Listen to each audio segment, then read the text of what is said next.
ਜਿਹੜੇ ਭਗਤ ਜਨ ਨੇ, ਮਹਾਂਪੁਰਖ ਨੇ, ਗੁਰਸਿੱਖ ਨੇ, ਜਾਂ ਅਸੀਂ ਜਿੰਨੇ ਵੀ ਆ ਜਿਹੜੇ ਉਹਦਾ ਨਾਮ ਜਪਦੇ ਆ, ਇਬਾਦਤ ਕਰਦੇ ਆ, ਥੋੜੀ ਕਰਦੇ ਬਹੁਤੀ ਕਰਦੇ, ਉਹ ਗੱਲ ਵੱਖਰੀ ਹੈ। ਇਹ ਮਹਾਂਪੁਰਖਾਂ ਦੇ ਬਚਨ ਕਹਿੰਦੇ, ਜਦੋਂ ਭਗਤ ਮੌਨ ਰਹਿ ਕੇ ਸਭ ਕੁਝ ਸੁਣ ਲੈਂਦੇ ਆ ਨਾ, ਯਾਦ ਰੱਖਿਓ ਉਹਦੇ ਮੌਨ ਦਾ ਉੱਤਰ ਇੱਕ ਦਿਨ ਗੁਰੂ ਨਾਨਕ, ਗੁਰੂ ਰਾਮਦਾਸ ਆਪ ਦਿੰਦੇ ਨੇ। ਧੰਨ ਗੁਰੂ ਰਾਮਦਾਸ ਜੀ, ਧੰਨ ਗੁਰੂ ਰਾਮਦਾਸ ਜੀ। ਮੌਨ ਲੈ ਕੇ ਜਿਹੜੇ ਬਰਦਾਸ਼ਤ ਕਰ ਲੈਂਦੇ ਹਨ, ਇਹ ਬਾਬਾ ਅਤਰ ਸਿੰਘ ਜੀ ਮਸਤੂਆਣੇ ਵਾਲੇ ਮਹਾਂਪੁਰਖਾਂ ਦਾ ਵੀ ਬਚਨ ਹੈ।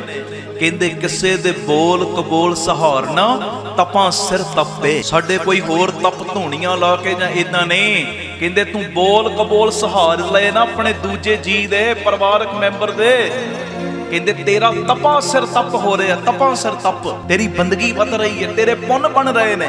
ਤੇ ਤੇਰੇ ਮੌਨ ਦਾ ਜਿਹੜਾ ਉੱਤਰ ਹੈ ਨਾ, ਇੱਕ ਦਿਨ ਗੁਰੂ ਰਾਮਦਾਸ ਬਾਬਾ ਦੀਪ ਸਿੰਘ ਆਪ ਖੁਦ ਦੇਣਗੇ।